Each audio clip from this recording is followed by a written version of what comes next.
Welcome to Ponchatoula Live, the show where we make it easy for you to connect with the people of Ponchatoula. I'm your host, Parker Layrisson, and today I've got a fantastic guest. This is a young man that is so accomplished, so dynamic, just so impressive on every level that I think you're going to be blown away. I have watched Marshall Graves grow up. And I know what you're thinking if you're a longtime follower of the show. Wait, Parker, didn't you interview Marshall Graves about a year ago? And isn't he your age? How'd you watch him grow up? Different guy. This is the second Marshall Graves, the son of our very popular former guest.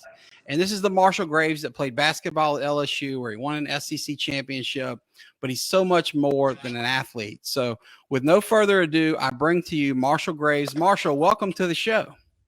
Definitely. I appreciate you for having me, man. I definitely appreciate it. Well, I know you're a busy man. I know that you're working at Chapapila and basketball season. You've got a lot going on.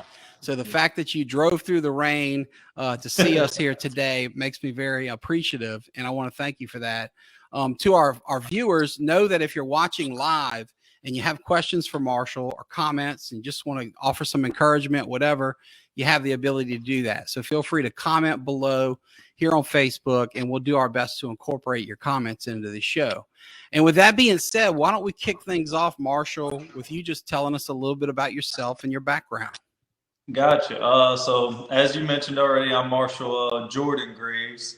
My dad is Marshall Allen Graves. Obviously, like you said, been on the show before. But a lot of people always call me Junior. And we have different middle names, so I'm not technically a junior. That's kind of by design. And that's Michael Jordan, as in Jordan, right? Yep. We're gonna. I might ask you about him later in the show, but I just from Jump Street, I want folks to know, because not only is your dad a huge MJ fan, a huge basketball fan, but so is your mom. And am I correct? You were named after the GOAT himself, Michael Jordan. Is that right? And that's exactly right. And I'm glad you called him the GOAT, because that's what he is. So. You won't hear any other blasphemy from me. I know your dad would probably come beat me up if I said otherwise. Well, look, tell us about that. So from Jump Street, you are born to two great basketball players then, coaches now, but they care so deeply about the game, they even named you after their favorite player. What was it like growing up in the homes of Marshall and Amy Graves, and what was your childhood like? It was awesome. So I'm first and foremost Ponchatoula kid. I love this city with all of my heart. Grew up right around the corner, North 3rd Street, and Marshall and Amy Graves, and it was definitely amazing growing up in that household. I'll tell anybody, man, I love my parents. I love my parents to death, and they're young parents.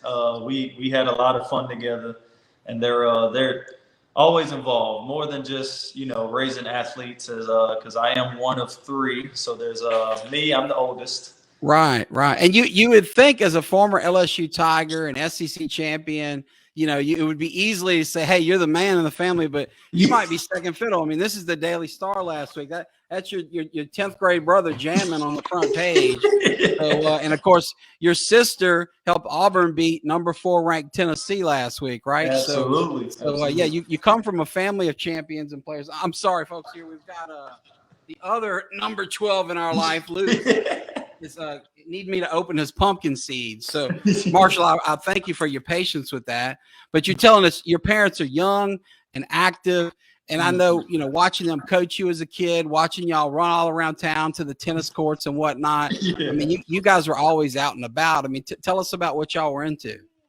Oh man. So anything active. And honestly, it's been a huge part of my life, having younger parents who are still active with me. That's like, even to this day, I take that as a motto. Like, I want to be a young parent. Me and my wife talk about it and things like that.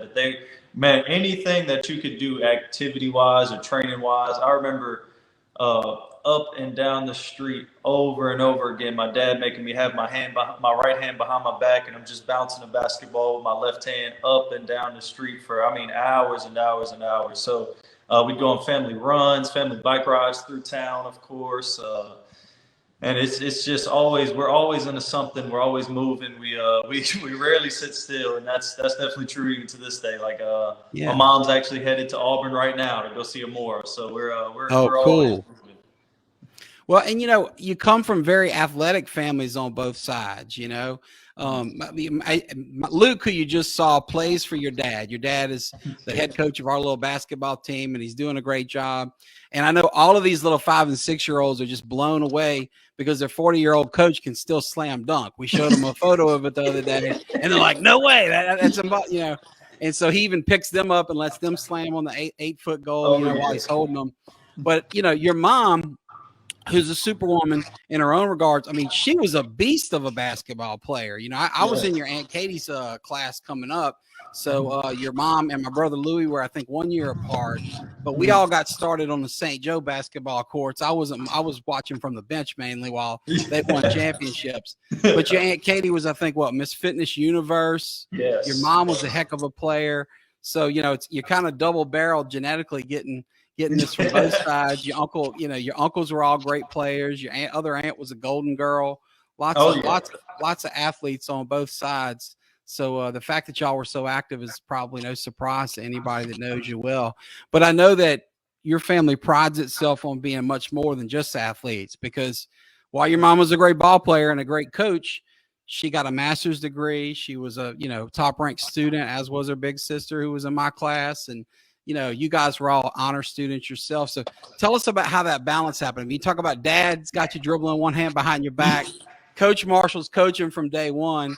But what about, I know mom was pumping the school side of things. What was that like? Oh, yeah, absolutely, man. So it's funny because, like you said, a lot of people, the dynamic as they became parents rather than just athletes themselves was dad was more of the coach, and, mom was when coach was being too hard, she was the one that was there for you, but she was also making sure, the grades were up, things like that. But obviously she was a heck of an athlete herself. So, yeah. But as far as school-wise, man, mom, in simple terms, mom didn't play, and I wouldn't be playing either if I didn't have my grades right. So I actually still remember my dad coaching me at lab school, SOU lab school in Hammond, right up the road, and got to bring home like a B on my report card, and I may have to sit a game or sit a practice, and I've got all A's and one B, and it could have been an A, so mom's not happy, and it was definitely that type of environment. As competitive as I was with sports, they wanted me to be just as competitive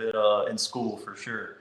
Well, I mean, it was such a great plan because sports, not even for the GOAT, Michael Jordan's now a billionaire, but even for him, even for Tom Brady this week, Father Time's undefeated. Sports ends for everybody eventually, as a player, as a competitor, but that schooling will be with you for life.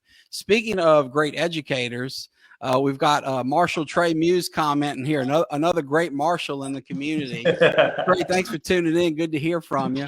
Of course, you're a former guest on the show, a very popular episode. And speaking of great family, we've got your Aunt Catherine on here, Marshall, who's showing you some love, and your beautiful cousin Ebony.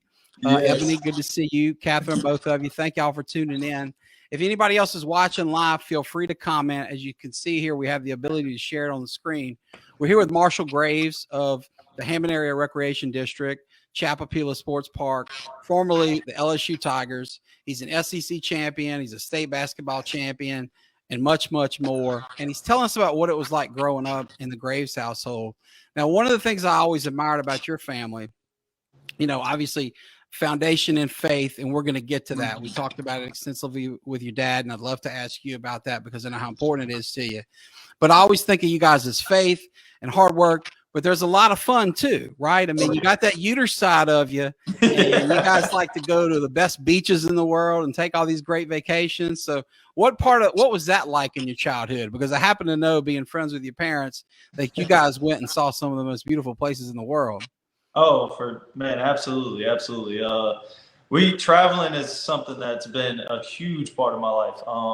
It's gotten me to see a lot of places that, even touching back on faith, that we've just been blessed through family members that we've been able to see. My mom's dad, my Papa Marion, or Papa Dolphin, as I like to call him. Also, my Mama Lisa. Man, we've traveled all over the place, from Orange Beach, to the orange beaches of the world, to just more recently St. Bart's in outside the Virgin Islands. Wow. And then even in junior high, me and my dad were able to go on cruises through lab school to Jamaica, Haiti, Cozumel, Roatan, Hawaii. We've been to Hawaii, so it's great to see see more parts of the world. And as much as I love Ponchatoula, Louisiana, I've been around the world, but I tell you what, I'm definitely a Ponchatoula kid for sure because that's my home. But it's also good to know that there's a lot more than out there for sure. Just being cultured and experienced. My mom and dad have definitely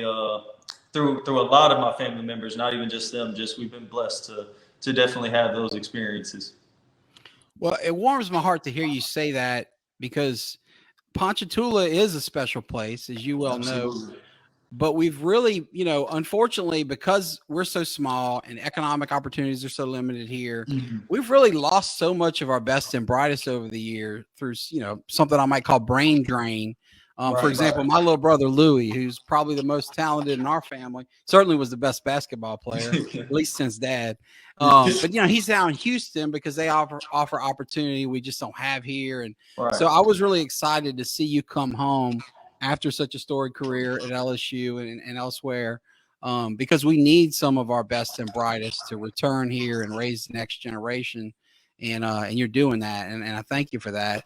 We've got a few other comments coming in here. Speaking of Miss Lisa, Hey, Miss Lisa, how are you? Your grandmother is always proud of you for good reason. And basketball, Corey Jackson, one of the best basketball players I've ever seen. Action Jackson.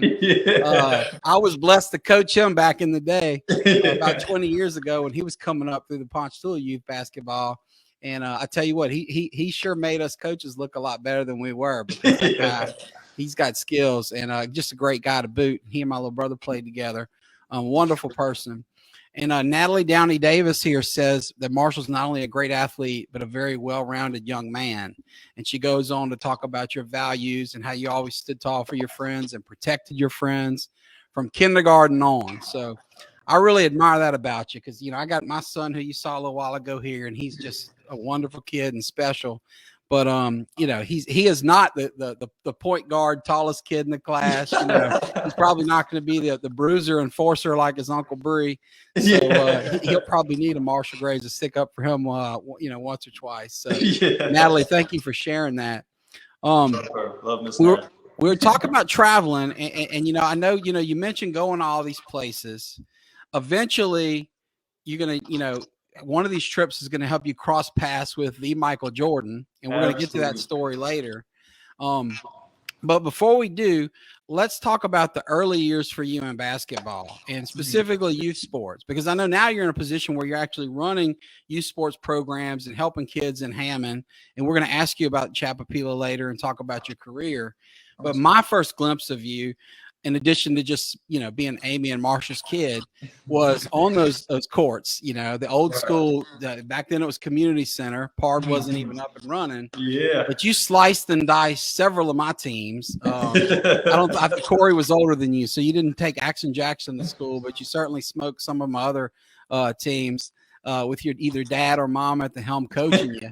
What was it like coming up as a gifted athlete in a small town through like a public rec league, because eventually you would go off to, say basketball camp at University of North Carolina and, play AAU or whatever and get high level competition. But what do you remember just about being that kind of elite level kid in the early days when you were just playing in the regular leagues with the rest of us? Oh, for sure. I appreciate the love, but it was fun, man. Like you said, it's crazy to think about too. I played growing up in Ponchatoula, PYB basketball. We played the community center and Perrin's gym.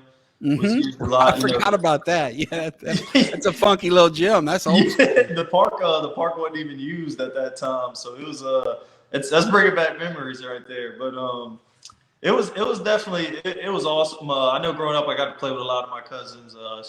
Shout out to Cameron and Kobe and Trey, Ellis, all my guys. So, but it was, I played up a lot. I do remember after around that 4 or 5, the 6-year-old age group, you start to get to 7, 8 at 6 years old, or playing in the 10, 11s at 8, that type of thing. Right. Just to, just for development purposes. And I'm grateful for that and glad my dad got to coach me all the way through. So that was definitely a dynamic playing up. in some of those youth sports, and then just to make sure, it's always. Have you ever seen the Pistol Pete movie that they filmed here in Ponchatoula? I have. You talk about playing up reminds me of that, because the whole movie's about Pete playing high school ball in the 8th grade. Right. And while he was clearly the most talented player by a country mile, he was still itsy bitsy 8th grader playing with 18-year-old grown men in some instances. So I'm sure you had a little bit of that going. Oh yeah, that's a development thing. I had a fun skinny kid. You may not know this story, but your mom and dad, your dad will remember it, and maybe Amy too. But after years because one of my best friends had a kid your age, so we were coaching against your age group every year and getting whipped. And it would be baseball, basketball, all the sports. And one day, as you probably recall, in baseball, you can kind of select your coach. There's some limitations that keep you from stacking teams, but for the most part, you can select your coach. But your dad would always get you because you were his son. Yeah. So one year, Marshall comes to me and he says, look, I think I'm going to focus on basketball more. Maybe Amara was coming up and y'all had several teams. I don't remember the details. But long story short, he said that he and Amy were going to let you play for me. Yeah. So to my elation, finally we got a shortstop. She signs the form and puts you on there. And I don't remember whether it's work or what, but for some reason I had to miss the draft. And long story short, somebody stole you. Some other coach showed up at the draft and lied and said, oh, no. I know the sign, that form says Parker, but, the Braves want him to play for me. And anyway, so we always joked about that. So you were sought after. You probably didn't know that as a 11-year-old shortstop. But it's a lot like, yesterday was signing day and everybody's accusing A&M of doing this or that. Yeah. But that was happening in PYB, way back in the day. And now you're on the flip side of the coin. So why don't you tell us now about what your role is up there at Chapapila, and, because having played coming up in that system, the perspective of the kid, but now you're trying to help create those magical experiences for youngsters, a generation later. Tell us about that. Yeah, I think you touched on it a little bit earlier too. It's just it was super important for me to come back and help this community in any way that I can. And thanks to Mom, I got my business degree at LSU. So I was coming back, and big shout out to our directors over there at Chapapila, Ryan Barker and Amber Andrews. They do a great job. Y'all have such a great team. They're awesome, man. They wanted me to come on board, reach out to each other, and to help programs, and it'd be something that I can affect, the Ponchatoula Hammond community with, and something that's near and dear to my heart, as we've talked about already. We're a huge sports family. Sports is a huge part of our lives, and I'd love to make it a huge part of everybody's lives. So helping out with programs over there, helping run programs as a program specialist at Chapapila it's really awesome. We're in the middle of a basketball season right now. Just doing cool things like I added an all-star weekend. Last year was the first time Chapapila ever did basketball, and just an all-star weekend, because I remember as a kid, obviously I was raised to idolize, the NBA and just basketball in general as a fan, just being a fan of the game. And so to be in a rec league and you're able to compete in, a 3-point contest or the that you see all those guys compete in, it's just awesome. And I've definitely really enjoyed helping out this community as best as I can through what I love, and that's sports. Yeah. Well, when you're named for Michael Jordan, and he's famous for winning the dunk contest and then switching over and competing in the 3-point contest, you got to be the guy that brings that to Hammond, right? Yeah. Now, I got a question though.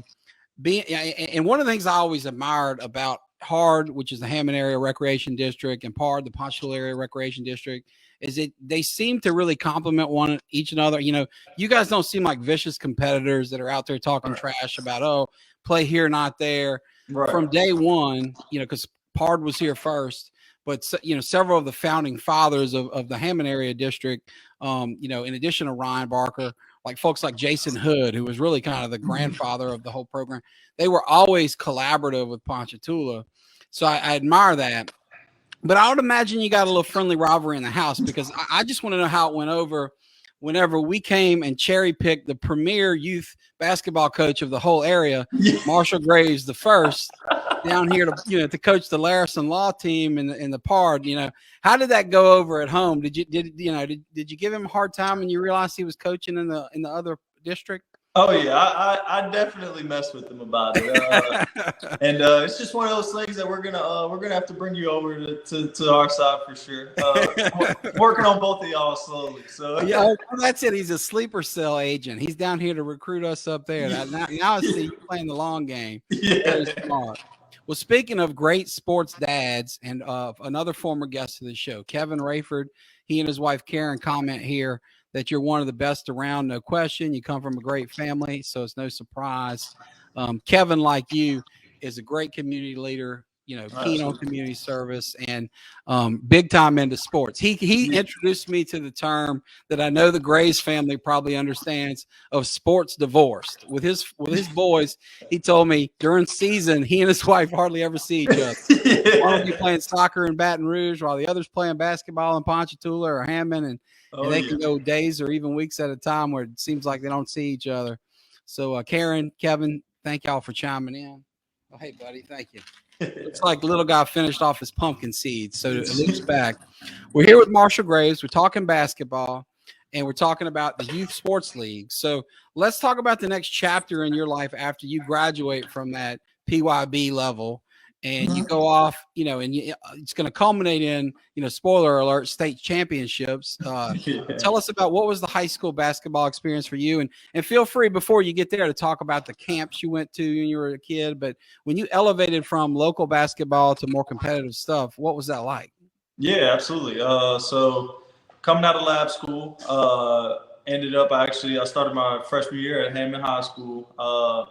Around that time, they had introduced the IB program, the International Baccalaureate program, and for my mom, that was huge. So started out there. I played there my freshman and sophomore year, and then opportunity arose that I was able to.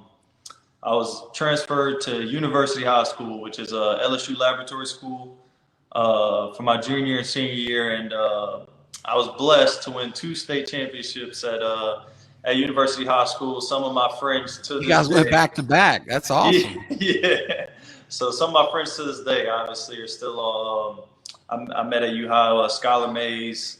He's playing for the Hawks right now. Yeah, amazing. Wade Sims, obviously, who was killed my sophomore, going into my junior year of college. But we all went to LSU together. Still near and dear, Miss Faye, Mr. Wayne, Sims. He played at LSU. Wade was a legacy kid. So my heart goes out to you for losing a friend at an age like that. When your dad told me about that, it was just such a heartbreaker. Reminded me, I lost a dear friend, probably my oldest friend, when I was 21. Robert Conley, your Aunt Katie would remember him well. He was our classmate at St. Joe. And I can tell you, 25 years later, it's still with me. And I'm sure that'll be with you your whole life. But I admire the way that you and your other teammates have carried on his legacy. Absolutely. And didn't you end up getting his scholarship or something? What was that? There was a special connection I seem to vaguely recall. Can you tell me how that went down? So at that time, I was still kind of like in the preferred walk-on role with Coach Wade. And then just from knowing Mr. Wayne and Miss Faye so well, they wanted to offer me his scholarship that was now open for the upcoming semester. So kind of like before the new year. Yeah. And then obviously I went on this, to stay on scholarship, but it just was a blessing to just even be a part of that. Because that must have meant a lot to you. Y'all were such good friends, and clearly you were friends with his parents. That's a really special story. Oh yeah, absolutely. Like we always say, 44 forever.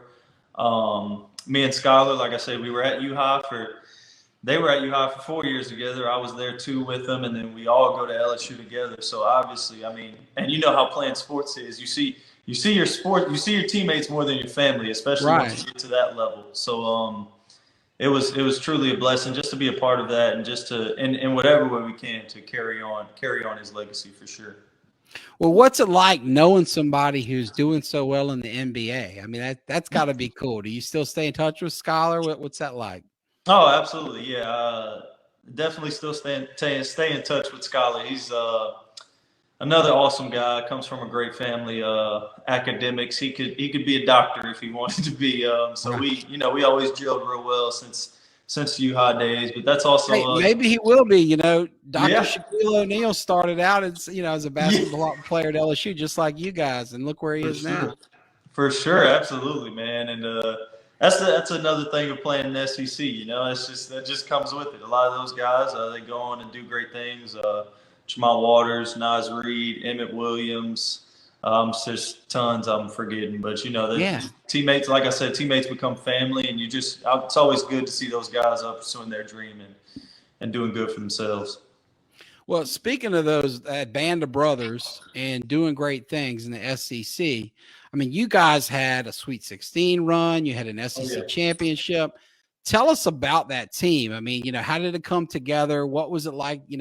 Let's walk through some of the, critical success stories there, because really, I mean, right now LSU basketball is on fire. It seems like every day I get on Twitter, I'm reading about some 5-star signing. So, we're on a roll. But you guys really kicked it off and poured kerosene on the fire, if you will. So tell us what that was like. I mean, and if you don't mind, start with the recruiting process, because you mentioned you started as a preferred walk-on, and you earned a scholarship and you moved way up, and then you end up, your own coach called you the best shooter on the team. You hit I don't think it was 4 threes in the clinching game. Forgive me if I'm butchering your stats there, but I mean, what was it like, to get recruited, have opportunities where you could have played guaranteed at small schools, instead taking a more difficult path to go to LSU, and then ultimately becoming an SEC championship and playing in a meaningful way? For sure. It's a long stories, but I mean, we got time, so go for it. Yeah.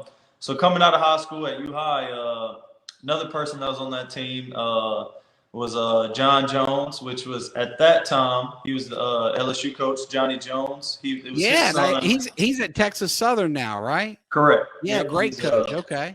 He's at Texas Southern, so he was the coach at LSU. My senior year, he was coaching the Ben Simmons, Brandon Sampson, Antonio Blakeney, that crew. He was coaching that team, and his son played obviously with me, Skylar Wade.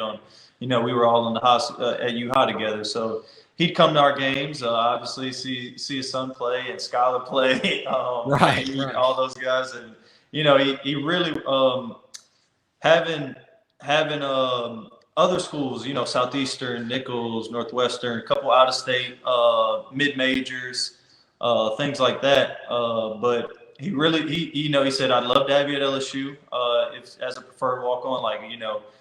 I mean, I'm no guarantee that you played this many minutes, things like that. But you're a good player. I've seen you play. I'd love to have you come to LSU and be on this team.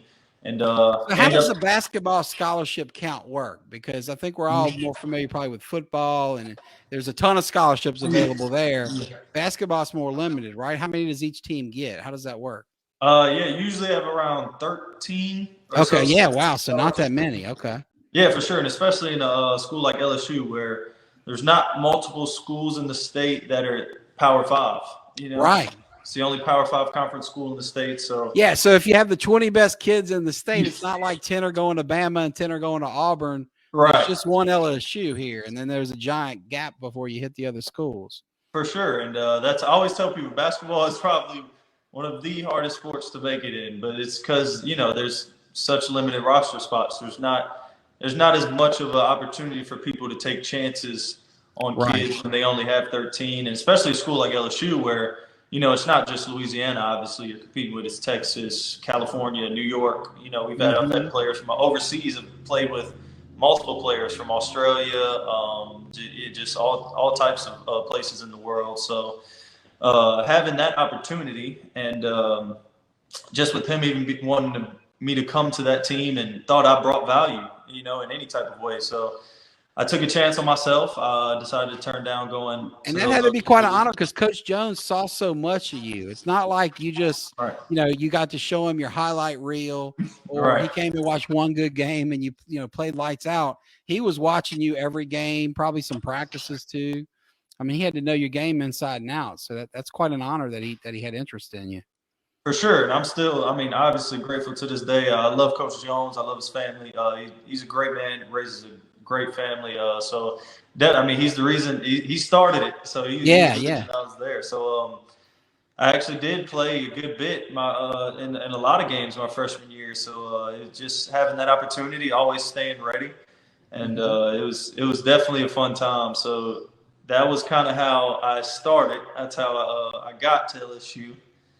But then, obviously, after that first year, we didn't have the best of seasons for sure. I think we 2-15 in the SEC. Right. So we had a rough year. In plain terms, we had a really there's got to be a big hangover. You lose the number 1 pick in the NBA draft, and that's tough. Big shoes to fill. Yeah, it was a tough year for sure. And so after that season, my freshman year, and it was talks of Coach Jones maybe putting me on wanting to put me on scholarship that next year. Right. Just, having played some as a preferred walk-on and things like that. So then I think around the SEC tournament, towards that end of the SEC, towards the SEC tournament time, comes out that Coach Jones is getting fired. And usually in college basketball at a Power 5 big-time school like that, usually that means the entire staff. So so then that what's that like? How did y'all learn? I mean, what's it like in the locker room when you hear your coach is getting canned? Oh yeah, man. I mean, from an athlete's perspective, it's we have the ESPN app on our phones just like everybody else. Right. We all have the notifications turned on, everything. And everybody's dad's probably texting you. So I mean, if you're at practice when it goes down, your phone probably blows up, right? Oh yeah, and especially at a university like LSU, where they're LSU's a hard university on coaches.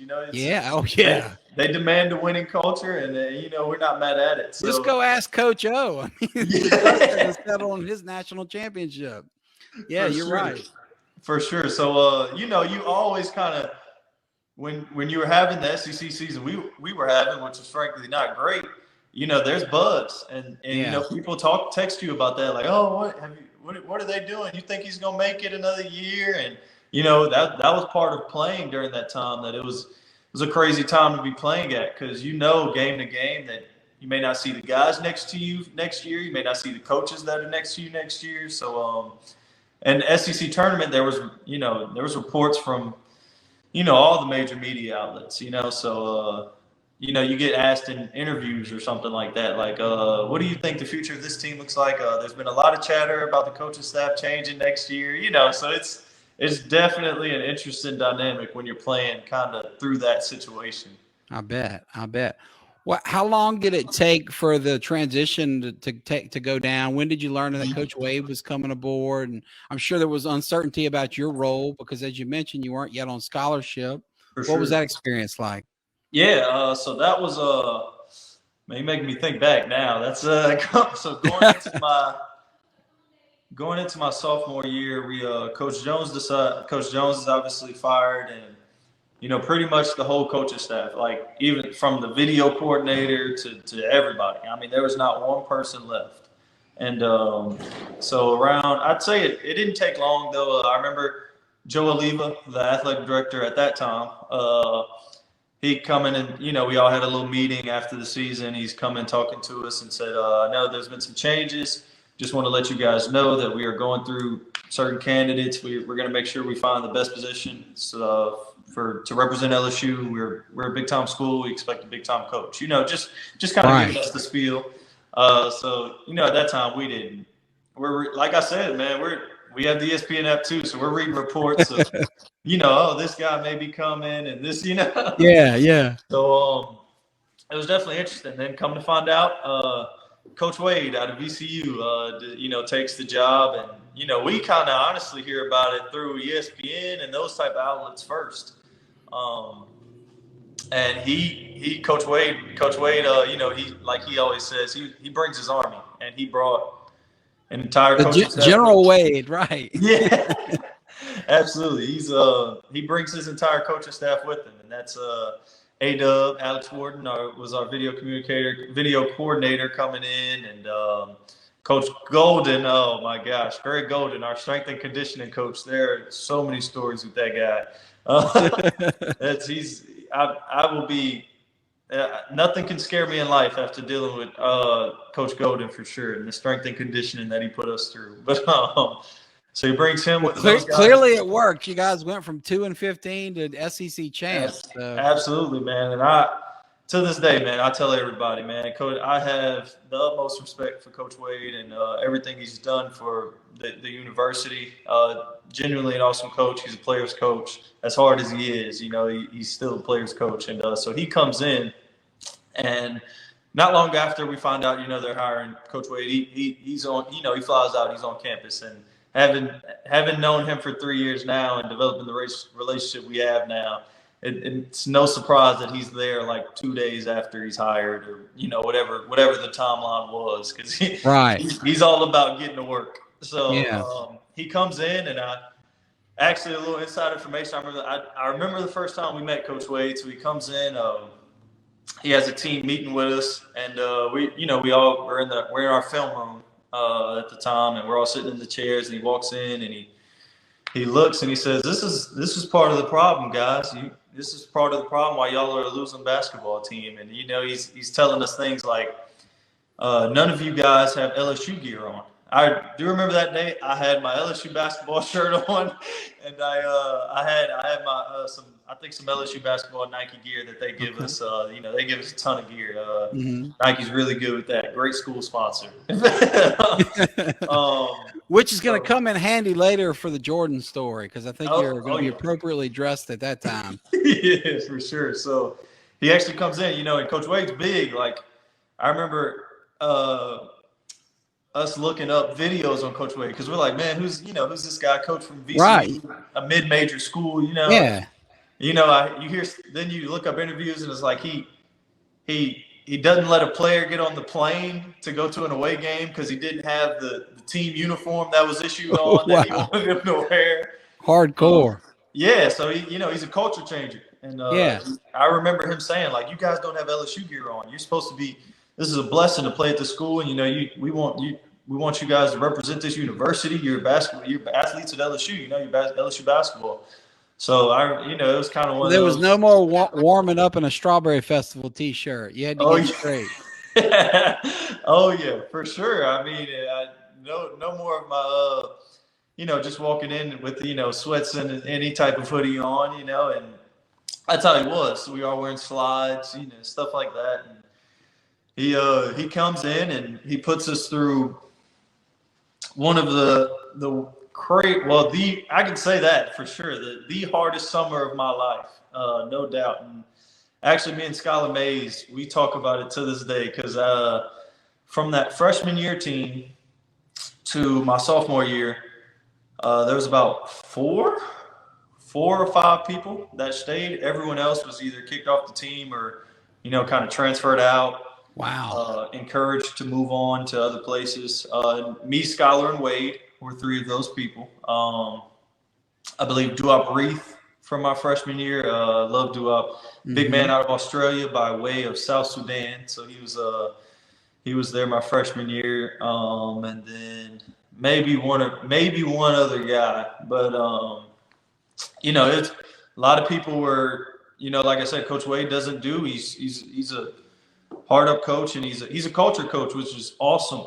Right. And you failing drug tests, that type of thing, and getting in trouble off the court in the classroom, that just doesn't fly with him. So and then a lot of times, he brought in his own guys, and may have encouraged some guys like, hey, this may not be a lot of playing time for you at this university anymore. Just things like that. Just it's a business at the end of the day, and a lot of people forget that. But it is definitely a business to be at that level playing basketball. So how's that go over? Because, you mentioned, basketball, you're right. Basketball is the single hardest sport to make it in. And for no other reason than numbers, right? Right. Whether you're talking scholarships or, spots on the court, the NBA finals will be played. There's only going to be 5 guys on each team on the court at any one time. Right? For sure. And then you look at what just athletic prowess is required. I mean, how tall are you, Marshall? 6'4"? 6'4", yeah. So 6'4". I mean, you're the tallest guy that's been in this building in months, probably. Yeah. But when you watch a high level basketball game, I mean, 6'4" looks small. And I'm short. Guys I grew up thinking were miniature, like Tony Parker, Jimmer Fredette. I see these guys play at Pelicans games, and I'm like, whoa, they're 6'4", no way. But like, so you have the best athletes in the world who just happen to be like 6'6" and up typically. Yeah. But so what goes with that too is you're talking about this elite level athlete, but it also probably on some level, the really great ones like your friend Skylar have to be like incredibly pampered, right? So I guess what I'm getting at here is to say, what's it like when you go from a more laissez-faire, laid-back, situation? Right. In your cases, you guys are getting, coached by one of your buddies' dads, one of your teammates' dads. Yeah. Just suddenly General Wade comes in, and I don't know, yours or Skylar's background from your high school coach or whatever, but suddenly guys are all up in your grill telling you how to dress, telling you how to act. I mean, how does that go over for folks that have typically been the best player on their team probably until they arrived at, university type situation? It's I mean, sounds like only a few survived. What's the experience like that? And is it really markedly different for someone like you who's a preferred walk-on, presumably fighting, clawing to stay on the team, and somebody like Skylar who's got NBA star potential? Right. I guess my question is, how does that go over when this culture change comes in and the discipline level goes through the roof? Oh yeah, for sure, man. I remember throughout the coaching change process, for one, being a guy who, it's like, I'm a good player, prefer walk on, but Coach Wade doesn't know that, so yeah, he didn't want you to win 2 titles at U-High. I mean, so he doesn't know that I possibly could have been on scholarship the next year, and right, things like that. So it's interesting. And then you got a guy like Skylar who you figure his spot's more secure for sure. He's an awesome player, So, but that's one of the good things about Coach Wade too is he actually called everybody. He said, "Hey man, your spot on the team is yours. I'm gonna see everybody play and that type of thing." And then he, like I said, in Coach Wade fashion, he got straight to work, and he made a statement. He put us through a lot of conditioning drills, mini practices that I remember playing. Me and Skylar always laugh about this story to this day, man. We were playing one-on-one basketball, full court, in a rotation with a weighted ball, like a 6-pound weighted basketball. And it's one of the most insane things I've ever done. And if you stop, you big time trouble. You don't want to run because Coach Wade's running, and we cut 22s. That's a big thing, and you want no part of that. So or you don't have to want to be sent to Coach Golden on the side with the wind bike. And, right.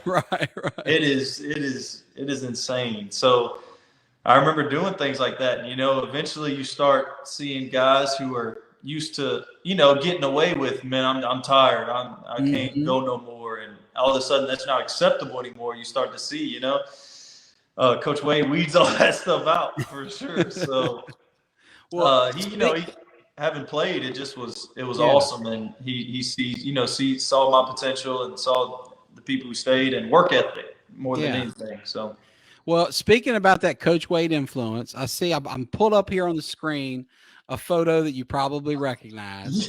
Absolutely. You standing beside the greatest of all time, Michael Jordan. Oh yeah. And you're in your LSU gear. Yeah. So you took Coach Wade's advice to heart. But before we run out of time, we've been teasing it. I know that you had the privilege to play. Speaking of unconventional one-on-one games or one-on-one versus one, you can explain how King of the Court works maybe. But you got to play basketball with Michael Jordan while you were still playing at LSU in the offseason.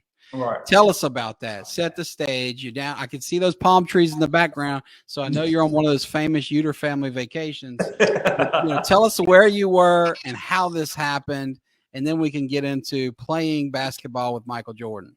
Yeah, absolutely. So summer going into my junior year. Summer going into my junior year because I wasn't married yet. But so I'm in Baker's Bay, Bahamas. Okay. My grandfather, my mom's dad, on it's a fishing tournament per se. And if you've seen ESPN at all lately, Jordan's been big time into fishing lately, marlin fishing. That's what the tournaments are usually for, the big tournaments. And he was in the same tournament. I remember seeing his boat and getting wide-eyed, like it says catch 23. Right. And you see all the crew has Jordan shoes on, like Jordan boat shoes, and you're. So you knew he was down there before this chance encounter happens. Okay. All right. Yeah. So I knew he was down there. It's kind of like a private island type of deal. So, right. I believe the same island. Like he ended up like he's been spotted playing 1-on-1 with Tom Brady. So it's cool. It's guys like that. So I remember seeing his boat and like he's here. Yeah. And actually. He had his family with him, and it was actually a Bohemian. Which is like the Moby Dick sighting, right? I mean, it's like he's the white whale of basketball, and that's got to be cool. So you please continue. You're telling the story. Oh yeah, especially coming from my family, it was huge. Yeah, like Michael Jordan. That's the epitome of athlete for us. So I'm just kind of. At that point, I'm on my knees. Like I said, faith is a big part of our life. I'm on my knees praying, like, Lord, please let me meet Michael Jordan. Yeah.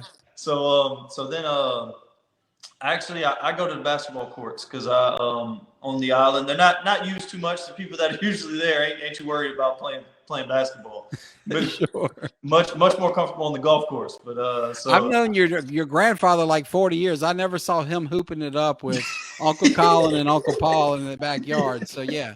Those marlin fishermen, Jordan might be the only one who's playing down there. Yeah, for sure. So I actually was playing, and then one of the guys who worked on the island actually came and played with me one time. He was a part of the Bohemian national team, actually, but he was working on the island at the time, and he was actually in charge of like the kids endeavors. Like make sure the kids are having fun doing activities with them. So he was watching Michael Jordan's kids, doing activities with them, and it's two twin girls that were there, and he's like, man, you gotta Mike was here the other day, so I'm like, man, I was just on the basketball court, like I pray that happens. You're like, what time? Yeah, I'm trying to figure out his schedule, anything. Right. So then actually one day we go to the other side of the island. There's like pools, things like that. Like I think like a sauna, like a beach volleyball set up for kids. Like a little, it's all off of the beach.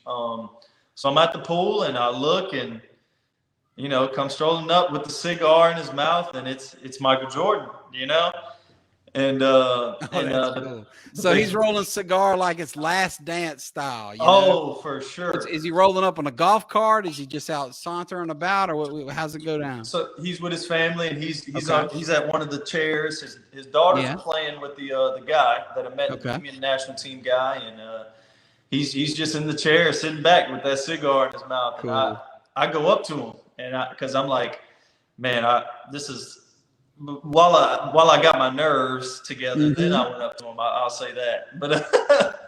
But so how many times did you practice the opening line once you spotted his boat? Because this didn't happen by chance. Probably you're probably like a 15-year-old boy asking the girl to the homecoming dance, or you planning it. For sure. And one of the things too is you hear all these stories, that Michael Jordan doesn't like being bothered. Yeah, he can get salty, or so they say. Yeah, he's Mike. You see it in The Last Dance. He's kind of a butthole to a lot of people. Yeah. Oh yeah. So I'm working up the nerve. I was like, man, I'm gonna just tell him. I'll tell him I play LSU basketball. I'm like that. That way I'm not just some super, just regular. I play basketball too. Nice. But I go up to him and I'm like, Mike, and I was like, can I get a picture? He's like, yeah, just hurry up so it doesn't become a big thing, and I said, he looks at my, I had this shirt on, and he's like, play ball? I was like, yeah, I play at LSU actually, and he was like, oh man, that's awesome, and that was actually the year we had just kind of made that was the year we were gonna, we had a lot of big recruits coming in, and we're gonna make the Sweet 16 run, things like that. So he knew a little bit about the landscape of the team and things like that. And so talked to him. So he had been briefly following. I mean, he's a basketball junkie, so he's watching it at every level, I'm sure. For sure. So we chatted briefly about that. I took the picture. Then I go off and I talk to the Bohemian national team guy who was playing with his kids. He was like, "Hey man, yeah, let's go to the courts later to play some one-on-one because we had played the day before." And he was like, Right. "I'll mess with Mike and see if he can come." I was like, "Shoot, just let me know what time, Yeah. So I end up going to the courts about probably 45 minutes later, and he shows up. And I'm kind of like he shows up and is shooting, and every rebound I'm looking off like, man, I really hope Mike shows up, Right, right. Well, I noticed you got your Jordan shoes on there too, so you made sure to have the kicks there just in case. Funny story about that for sure, So I'm going, and I actually had like that. We had some LSU issued. I think they were Nike Pegasus, just some running shoes, So I had those on because I'll never go to the beach in Jordans. I can't mess them up.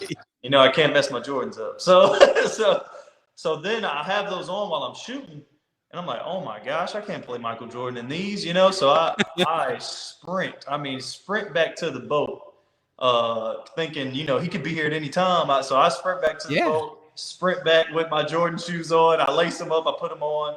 And then probably about 5 minutes later, he comes up on his tricked out golf cart, cigar still in his mouth, and music's playing. And he pulls up, and, it's just one of those things. You holding the basketball, and your eyes get big, and you're like, oh, my gosh, Michael Jordan's about to come shoot with me. That's amazing. Well, look, clearly you put him to work, because if you look at this photo, he's drenched in sweat. So I know that you brought your A game. Now, fairness to Michael Jordan, he's pushing 60 at this time. Probably what was he, 55, 57? 55, that range. 55, okay. Yeah, so tell us about that. So he shows up in the golf cart, still got the stogie there, and, it's going to culminate in you guys getting to play. But, what happens next? He drives up. Tell us about it. So he drives up, and, at first he just puts his hand up, and me and the guy were about to throw the ball to him because, I'm telling you, at this point, it's like breathing the same air as a deity, So, he starts shooting around for a little bit. The cigar's still in his mouth. He's shooting with it, and he eventually says, all right, let's run a little king of the court action. And, oh, man, my competitive switch just – now, for guys like me who rode the pine at St. Joe and never even made it to high school basketball, explain how King of the Court works, because I know it's not strictly one-on-one, but it's a lot like that. Right. So it's one-on-one, but it allows you to do it with more people, basically. Mm-hmm. So it's obviously, like I said, it was me, the Bohemian national team guy, and Michael Jordan. And so he says, let's play some King of the Court. So basically, if Michael Jordan starts on offense and I play defense, if Michael Jordan scores, he gets a point and gets to stay on offense. And since I didn't stop him, now the Bohemian national team guy comes in and plays defense to try and get a stop. Oh, gotcha. And if I do stop him, say Michael Jordan misses on that first possession, now I go to offense and Michael Jordan goes off. Okay. So whoever's off the court comes on to defense. And the only way to get to offense so you can score points is to get a stop. Okay. Right. So there's no way to win in this game with one dimensional. You got to get stops. You got to score. Yeah. You got to play both ways. And so shout out to my dad, by the way, man, because my dad always talks about, like, man, if I ever meet these guys, I'm going to give them all I got, and he drills that into my head. Like, you better not be starstruck. You better beat him, So look, if his other favorite player, Dirk Nowitzki, if you're out there listening, if Marshall Graves ever gets a hold of you, he's coming at you. So, they've already conquered Jordan, their number one idol. Dirk, you're next. Just saying. For sure. So like I said, I've got that mentality at this point, and just to hit the highlights, man, of what the funniest stories. He's every bit of the trash talker they say he is. I was so hoping you get into that, because your dad will even tell you. Sometimes out of the blue, I'll just resend him the Saturday Night Live clip of the fake Jordan documentary. It's like the extra clips from The Last Dance where he's throwing quarters with his security guy. That's just how he is, and it's all about talking trash and ultimately competitive. And in that clip, he takes the security guard's pants from him and whatnot. But so is he like that in real life? What's Jordan like? Man. And from the first time he talks to you the entire time, like he's telling you. I remember him. he backs you down and he's like, you want me to turn left and do a fadeaway or turn right and do a fadeaway? So, he's telling you what he's going to do, that type of thing. And then I remember saying, I remember like saying something back because, like I said, my dad taught me, like, competitor mode is switched on. So I remember saying something to him and he's like, hey, he's like, look, what you said to him? I mean, what kind of trash could you talk to the? Oh, man. I one of the famous lines that I said in my family that, as the story's going around, it was getting close to game point for him, and he had 11. We were going to 12. I had 10 at the time. So, so he says he's like, he's got 11. He scores one more. He's like, oh, you know what I do? You know it. You look me up on YouTube. I know you know what I do. I'm a game winner. He's checking it. He's throwing his resume around. So he's talking about the last shot against the Utah Jazz. He's throwing his resume at me. So so I say my name's not Byron Russell. And it's funny you say Utah Jazz because that's obviously that's who he put. Yeah, that's the famous last shot. He holds his hand up. Byron Russell was guarding him. I was like, my name's not Byron Russell, and he says. He said, oh, it doesn't matter. He said, you know my name. He said, I know my name. He said, and he said stuff like, you wearing my shoes. I'm not wearing yours. He points down at your shoes and says, that jump man's me. Oh, man. And I'm like, I've spent thousands of dollars on his shoes. Yeah. So I'm like, what am I going to had him your whole life. Well, that's the best. And I mean, here you are. He's telling you know my name. You're named after him. You clearly know his name. And but I gotta say, you got moxie. That was a great line, the Byron Russell, man. Because I mean, just imagine your heart's like boom, boom. I mean, oh yeah. How long does that take to you meet him? Clearly, you got to be getting those jitters and all this. Sure. But then, like you say, by this point, you're in a game. He's up 11-10. You're playing to 12. Are you still jittery, or does the kind of competitor take over? What's that? Oh, like? I'm nervous because I bet because, like he said, I do know who he is. Yeah. So, and I do know what he does in these situations. So he tells you that he's been riding you the whole time. Pick your poison. You want me to spin left, spin right? For sure. What happens? Do you get to stop? He does the same exact thing. He dribbles. I cut him off so he can't get a layup, and he turns it into a post up. He says left or right, and I go right because he went left the last time, and it's more comfortable for a right-handed shooter to shoot off that left leg. Yeah. And have the right up on the fadeaway. So I go right, and I cheat the heck out of it because he's too prideful to not do it. So, but somehow he still gets the shot off. Like, I just knew I was going to block it. I'm like, he's telling me which way he's going. Yeah. But he does this little shimmy and, he turns. And even at 55 years old, the dude, I mean, and you're an SEC champion who's playing competitive, peak physical condition, 21 years old or whatever. But he can still get the angle. I mean, he's still got – that's amazing, man. He's a student of the game, too. It's not just that he's every bit of 6'6". And, he's the most insanely fundamental and athletic specimen, Right. So now that he's old, he still uses all those Michael Jordan trademark footwork that he has, so he turns right and still gets the shot off. I know which way he's going, so I get a heck of a contest, and he misses it. And I'm thinking, thank God. So now it's my turn on offense, and the Bohemian National guy plays defense because obviously Jordan has to go off. So I score. So now it's 11. That's awesome. Now I have 11 points. So it's 11-11, and is it next bucket wins, or do you have to win by 2? How's this game work? We go next bucket wins. Okay. So now it's 11-11, and Michael Jordan is coming back on to play defense. Wow. So this is amazing. Point, at this point, he's like, oh, you better be ready. He said, because you know what happens if I get the ball back. He said, no pressure. You know what happens if I get the ball back. And so he'd been riding me the entire game too. He'd figured out at this by point 2 that I can shoot it. I'm a shooter. I'm a really good shooter. So his whole game plan was to if at me, make me put it on the ground a lot. And he knew I could shoot it off the dribble too from the mid range. Because look, this is the former defensive player of the year. He's defended a lot of shooters, right? I mean, This guy shut down everybody that had to offer for 20 years. Oh yeah, and that's what's most impressive, honestly, is he knew everything about me and the other guy from play two.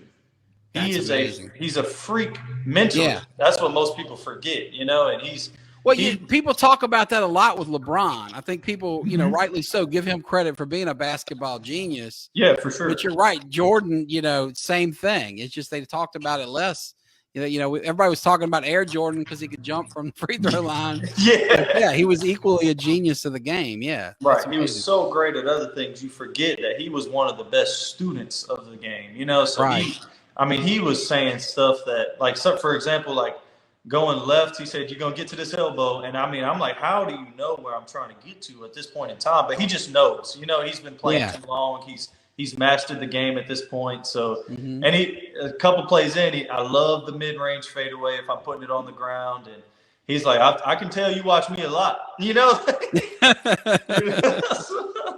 So he knew he wasn't going to let me get a mid-range, and he wasn't going to let me get a straight line drive to the basket to where I can get a layup, So, because he's a lot longer than I am too, He's a lot bigger, a lot longer than both of us were, and the Bohemian national team. You can look here. He's legendary for his gigantic hands, right? Oh, so, yeah. This picture makes that clear. But like we said earlier, you're 6'4". You're the tallest guy we know in Ponchatoula, basically. Of course, there are a few taller. But, everybody, I doubt you're going to see somebody 6'4" or taller tomorrow. And you're right, Jordan's every bit of 6'6". Even at 55, he's got a couple inches on you and a lot of pounds. That's right. Yeah, he's getting ready to bend down. He's getting right. Wow. So that's where we're at with this. The nerves are still there. Oh yeah. Does instinct take over, or do you try to premeditate what your play is? He's clearly in your head. Where's it go from here? So pride takes over a little bit. So I know what he's trying to take away. So I'm gonna beat him at. I'm gonna dribble. Because he wasn't going to let me check it up and just shoot it, because I could shoot it. If I get, if I don't even have to dribble and I can shoot it, it's almost guaranteed. So I put it on the floor. Am I right? I think Coach Wade describes you as the best shooter on the team at LSU when you were there. Is that right? Yeah. I know you're not a guy, but these are General Wade's words, not yours. Yeah. You can knock them down. For sure. I actually went to go practice with him a while back, and and then messing with the new guys, who don't know. They're shooting drills after practice. He's like, I got the best shooter in the gym right here. I put my house on that. So, nice. That's cool. For sure, that's what I do. And so I put it, but with Mike, he knows that. So I put it on the floor, and I'm like, all I got to do is make him think I'm going to a hard drive to that mid-range jump shot. So I take, I dribble it. I just kind of, we call it sizing them up in basketball. You're just dribbling, a couple in between the legs, behind the back, just to see how he's going to react to certain things. And I take a hard step left and do a step back to the three-point line, because I know a step back three is, honestly, it's what you want if you're a defender, because that's one of the hardest shots. You're far out. It's off of a dribble move. And I don't think LeBron started hitting those till like year 16. Now he makes them look easy, but you're right. Yeah, that's a very that's a defender shot. So, you don't beat Michael Jordan without going for it, though, So yeah. So I take it, and it nothing but net. It goes in, storybook ending, and he turns and he points at me. He points at me just like this, and has his hand out and says, "That's a hell of a play. Good shot. Good shot." Wow. Because he knows that's what he wanted. That's what I just. That's great, because you're right. We saw The Last Dance. He is so competitive. Oh, he's probably coming at you as hard at age 55 down in the islands as this is the guy who throws quarters against the wall with the same intensity that he plays the NBA Finals. It's there in the documentary. So you see the ball hit the bottom of the net. You defeated Michael Jordan. What goes through your head? Yeah, what's emotionally? What's that moment like? Relief. Oh my gosh, I was so relieved. And the first thing, honestly, this goes to show you. I was like, genuinely, I was like, man, I need to pray and thank God. Oh wow, But then I'm like, man, wait till I tell my dad this. Yeah. Like Wow. I mean, and by then, I think, hadn't your grandfather arrived the day? I mean, clearly we got this photo here. They got some videos and stuff of you guys right. playing, right? Yeah, I'm glad you mentioned that. We actually at this time we've got a crowd. Oh, wow. So a lot of the people who are on the boats, a couple of them actually, were LSU alumni. Really? So that just goes to show you the power of LSU, So Yeah. and so they figure out a LSU. That's like, that's Marshall Graves. Well, hey, man, anybody, you think about it. You're on vacation. You hear Michael Jordan's playing at the courts down the way. I don't care what you're doing. Blue Marlin can be on the reel. You're going to stop that and go watch the GOAT shoot some hoops. For sure. Yeah, so wow. We probably had a good 15 people that are around my grandparents and my Mimi and those guys. They're watching now and everybody's got the golf course poured up. They're taking pictures, things like that. So to add to the intensity of the moment, but wow, no pressure. So so winning SEC championships and all that stuff that was to come. Hey man, once you've done this with Jordan, nothing could be bigger pressure than that. But I love how your first thought goes to God, because you mentioned you prayed to just meet him. And what a great example of how not only does God answer prayers, but can exceed your wildest dreams. Because I'm sure when you see his boat and you pray that you'll meet him, never in your wildest dreams do you think you're going to get to play basketball with Michael Jordan and hit a game-winning shot in his face. I mean, like who could? I mean, who could ever conceive of that, right? Oh, man, for sure. And that's actually, it's like a running joke in our family, really. Like, God has blessed us to meet, like, our family for sure. Oh, yeah. It's Michael Jordan, Dirk Nowitzki, Penny Hardaway. That's a huge family guy. Hey, just last week, your sister met Charles Barkley. I saw the photo at Auburn. Yep. So, like, the big four in our family is, like, for me and my dad is Michael Jordan, Dirk Nowitzki, Penny Hardaway, and for me it's Devin Booker. That's my favorite player, like a big Devin Booker fan. It's actually my wife. I'm going to continue the trend. It's a joke in our family. When our son's born, when we have a son, it's going to be Marshall Booker Graves. Oh, that's cool. That's cool. Because I was named after his favorite player. It's only right that we just continue we're a fun, childish family, so it's just keep it going. And your wife's going along with that. She's cool with that. Yeah, I actually recently got to meet Devin Booker. Oh, wow. What was that like? Where was this? This was at a Pelicans game. My Uncle Trey, shout out to my Uncle Trey, blessed me and my wife with some courtside tickets.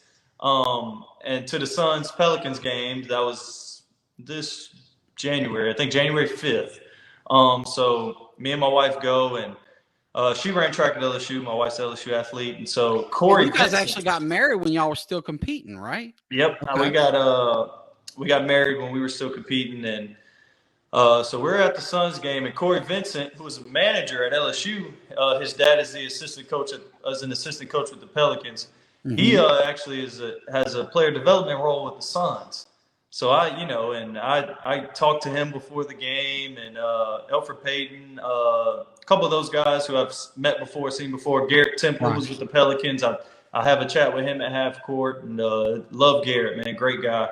Does a lot for Louisiana in general. Great family. Yeah, really great family.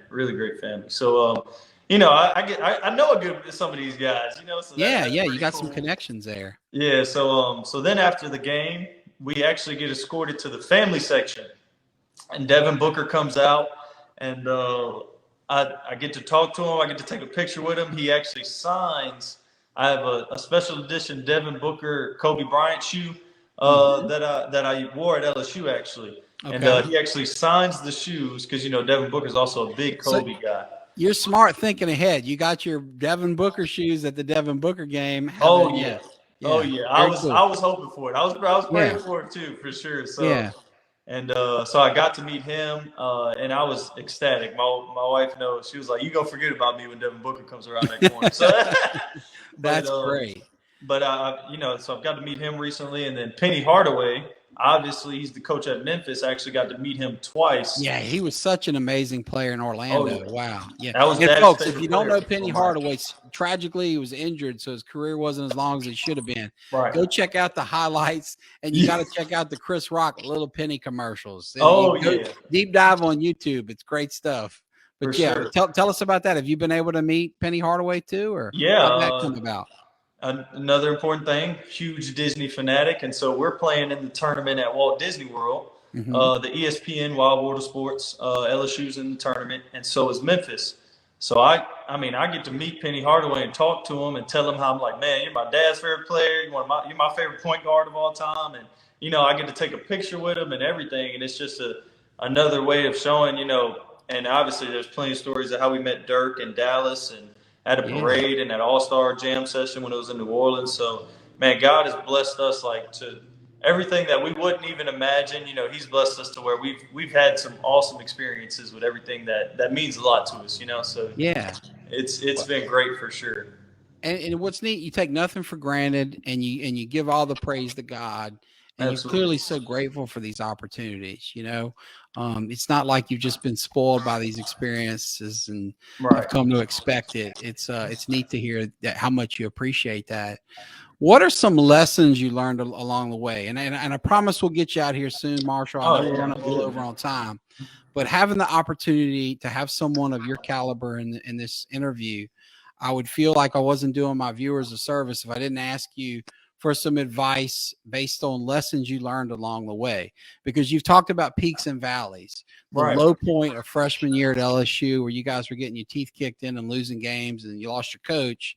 The high point of winning the conference championship, beating Michael Jordan, king of the court.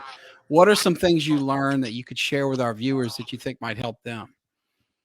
Yeah, absolutely. One of the more cliche things to begin with is nothing at that level, Power 5 basketball, NBA, all these dreams that every kid grows up with, whatever pro sports league it is or anything like that.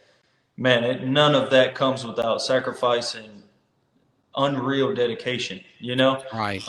Even we talk about Michael Jordan and he's the GOAT of basketball, but if he wasn't as good at basketball as he was, somebody would probably recommend him to a psychiatrist, Right. You have to be obsessed with it, and it's a lot of work that people don't see. And he alludes to that in his documentary about the cost to be that level of champion. You're right. That's a great point. So, it's cliche to say that, this doesn't come without sacrificing some unreal hard work things that you have to get comfortable being uncomfortable. Right.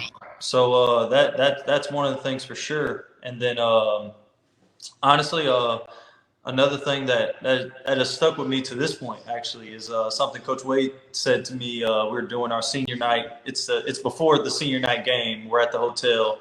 We stay in a hotel before home games because Coach Wade likes to keep us in check. But so we're having dinner at the hotel, and it's the night before senior night. So they're doing the little senior tributes and things like that. And he's talking about me and my career and that everything we've talked about on this show. And he's saying, and he said, I want y'all to learn something from Marshall. And I have an amazing respect for Coach Wade, and I text him almost every week. If y'all are wondering about Coach Wade, he's an awesome coach, and he cares about you as a player even after you're done. So he's we're having our senior night, and he says if you learn something from Marshall, it's you can, if you're gonna bet on somebody, bet on yourself. Now you have to have put in the work and that you are confident to bet on yourself. But it's a risky path, and one that's led by God, of course, and a lot of thought and prayer. But to take the preferred walk on and then to stay on with Coach Wade, and then even throughout my college career with Coach Wade, we had a ton of NBA players come through LSU, and I didn't play as much as I could at a ton of other universities. Yeah.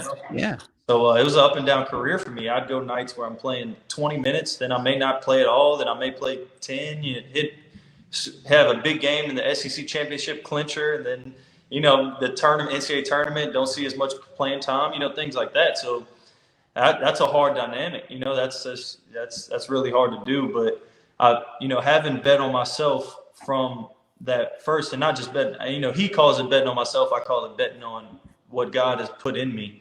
But he said that look where he's at now. He has, at that time, everybody knew my wife, Rachel.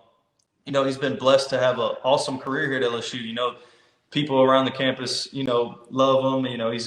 He's blessed to have a great marriage, but before his senior year, and he's done some great things for his program. Him and Skylar and Wade are part of that foundation crew that went from bad to a new culture. Mm-hmm. He bet on himself, and I was on scholarship obviously for my junior and senior year with him, and it's because I had faith in what God put in me and my ability. So Right. you don't get to these places without risk and without trusting the work that you put in. So there may be a lot of people telling you it's going to look crazy to some people, but that's probably when Michael Jordan didn't make the junior varsity team. That's a cliche story, but Mm-hmm. I'm sure if he'd have told people that he was going to be the best player to ever touch a basketball, people would have thought he was crazy in high school. Oh yeah. Or even at North Carolina. Right. Right. So you have to have that confidence within yourself, but you also have to do the work to claim that confidence for sure. Yeah. That's just great. That's profound stuff, and it's rare to see that in such a young man. So kudos to the wonderful parents that God blessed you with, that clearly raised you right. The wonderful woman who's helping you on this journey. Oh yeah, for sure. Because your wife has played such a big part, like you say, from a very young age, from the college age. Right. And I just want to close with this. You've told this great story that's it's not ended yet. We're still early in this journey, but from a player's perspective, it ended with great success, and you bet on yourself and you chose a difficult path and it paid off.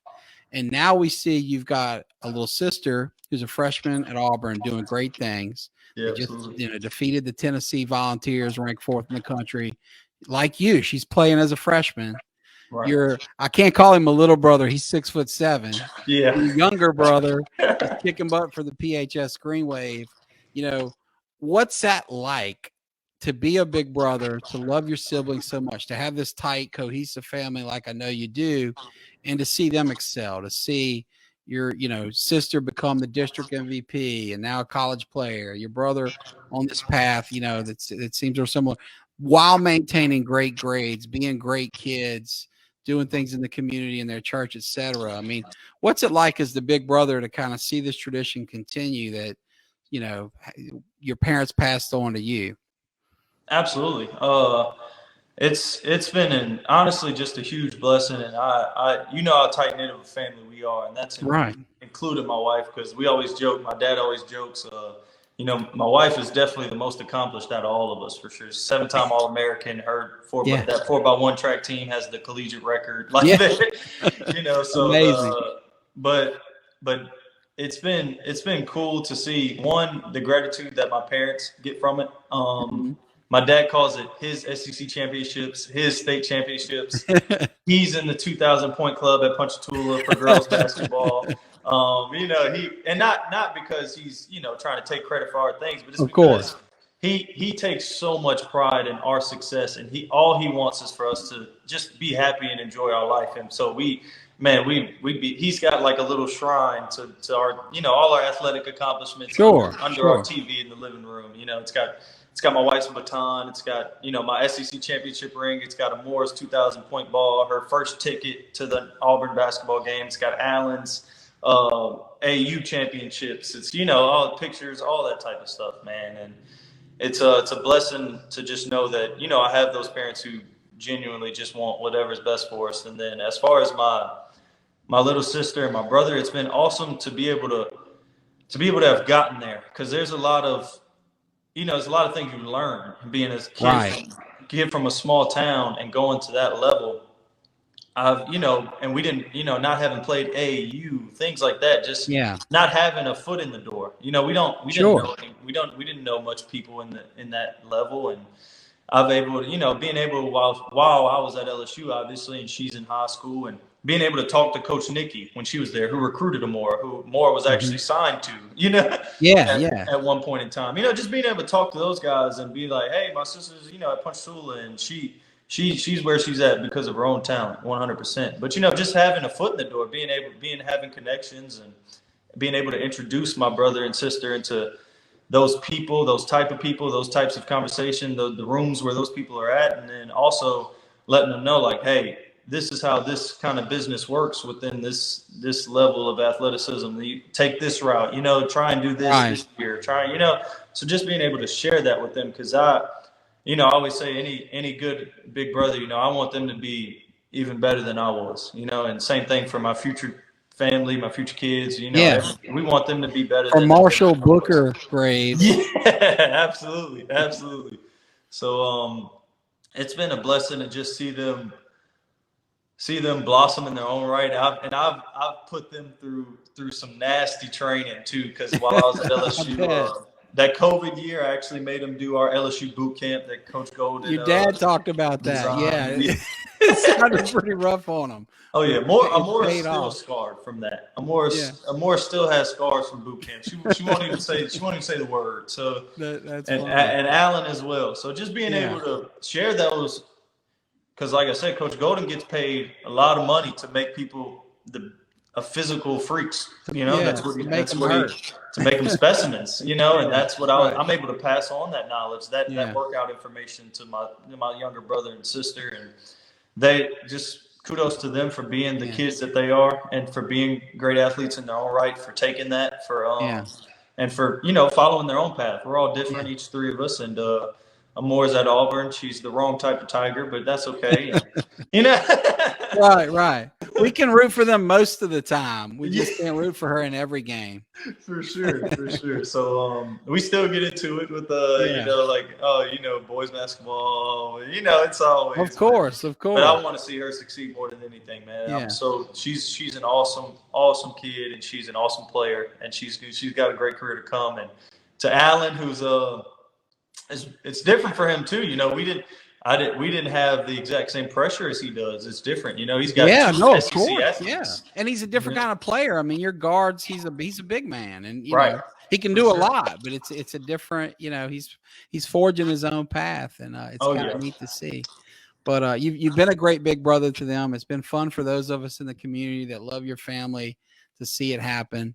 And guys, speaking of that, I'm so sorry. Several great comments have come in.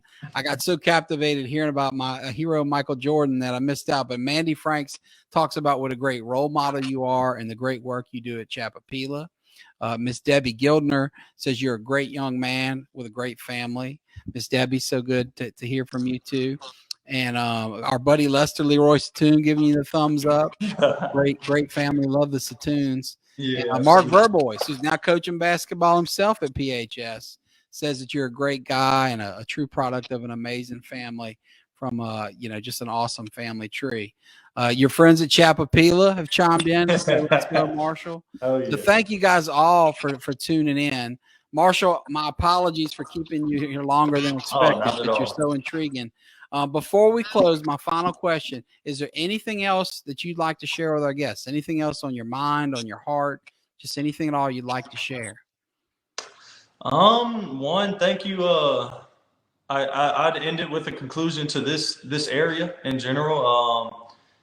To the city of Ponchatoula, man, to Hammond, who at Chapapila, obviously we're a Hammond area recreation district, but we serve kids from all over this parish for sure. So, but man, I thank all the support, all these comments. I thank all the support from this area, because I know it'd be impossible to name everybody, including you, Parker. Who's been a part of this journey.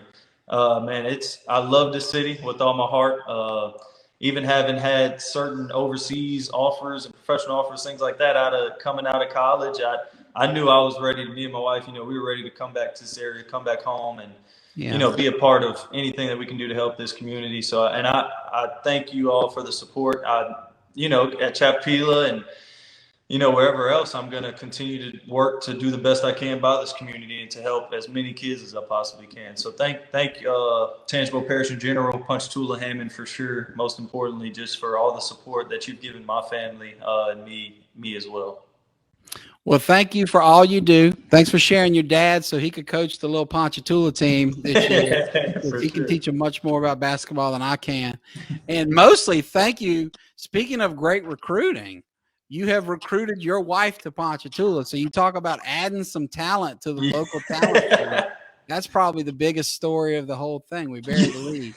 So thank you for your time. To our viewers, thank you for tuning in. We'll be back next week, same time, same place. And finally, thanks to Marshall Graves. Y'all have a great week. Take care.